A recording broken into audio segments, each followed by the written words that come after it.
লা ইলাহা ইল্লাল্লাহ। কবর পথের যাত্রী আমি, ওই একই পথের পথিক তুমি। তুমি আমি কেউ রব না, আমি তুমি কেউ রব না। ও মন বুঝেও কানে বোঝো না। লা ইলাহা ইল্লাল্লাহ, লা ইলাহা ইল্লাল্লাহ মুহাম্মাদুর রাসূলুল্লাহ। বান্দা যেরকম রবকে তার জীবনের শেষ মুহূর্ত পর্যন্ত ভুলতে পারে না, একইভাবে সন্তানের জীবনের শেষ মুহূর্ত পর্যন্ত আব্বা মাকেও ভুলবে না।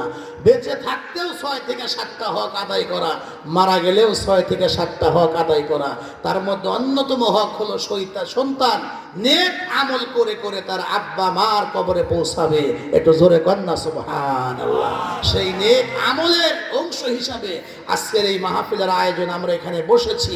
লম্বা কথা আমি বললাম, আমার পরেও প্রধান মেহমান কথা বলবেন, আমাদের সম্মানিত অতিথিবৃন্দ আছেন, ওনারাও কিছু কথা বলবেন। এর আগে মাত্র আমি 10টা মিনিট সময়, আমার ওয়াজ তো বাকি আছে, আমি এর আগে আপনাদের কাছে ছোট্ট 2টা হাত পেতে দিলাম এই মসজিদের জন্য। আল্লাহর কোন বান্দা আছেন 20,000 টাকা, 50,000 টাকা, 1 লক্ষ টাকা, 10,000 টাকা, 5,000 টাকা, যে যতটুকুন যার সামর্থ্য